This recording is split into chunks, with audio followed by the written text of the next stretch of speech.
A new era has begun in Syria as a rebel takeover transitions government following the ousting of President Bashar al-Assad 3 days ago. Mohammed al-Bashir was appointed interim prime minister for the next 3 months, and Western forces are eager to see a democratic approach to a new government. Meanwhile, Israel says they're eager to work with a new regime, but Israeli troops have seized a demilitarized buffer zone between both countries. Jason Gaidola joins us live with the latest tonight. Good evening, Jason. Yeah, good evening, Manisa. Israeli forces admitted to moving into the buffer zone, but they did maintain that they do not intend to advance in the capital of Damascus. Despite the change of power in Syria, Israeli forces have not let up the airstrikes, claiming they're trying to destroy all military assets so they do not fall into the hands of extremists.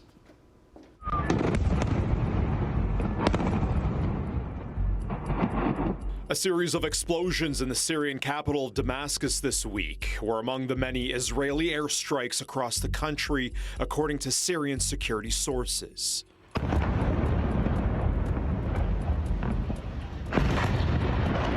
The port of Latakia also saw another attack where numerous naval ships were destroyed. Israel says they're striking military assets to prevent them from falling into the hands of extremists following Syria's overthrow of President Bashar al-Assad. We are continuing to see Israeli movements and bombardments into Syrian territory. This needs to stop. While Israel continues to destroy Syrian military equipment and facilities, Israeli defense forces moved in deeper and seized the demilitarized buffer zone between both countries, but insist they will not invade Damascus.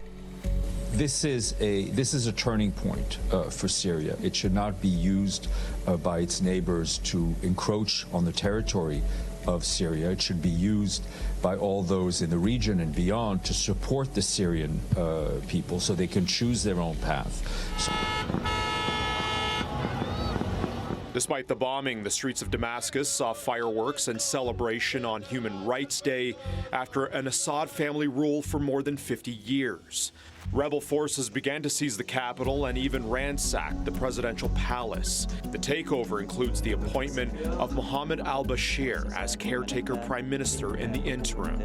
No, much of what some call rebel-controlled Syria is under the control of what I would call a patchwork of groups who are coordinating well for now, but they are not fully or formally united.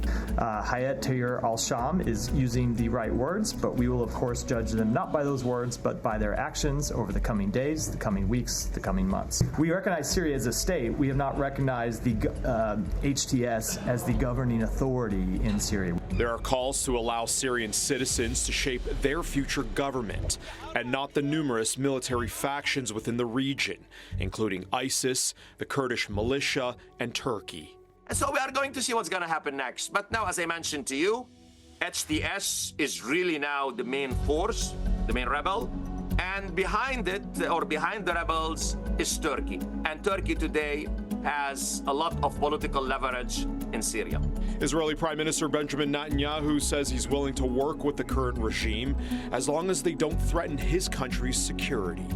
And I don't think Turkey is going to allow Iran to have a say in, or a presence, a military presence in Syria. And why is that? Because the rebels are anti-Iran, are completely anti-Iran and anti-Hezbollah, completely.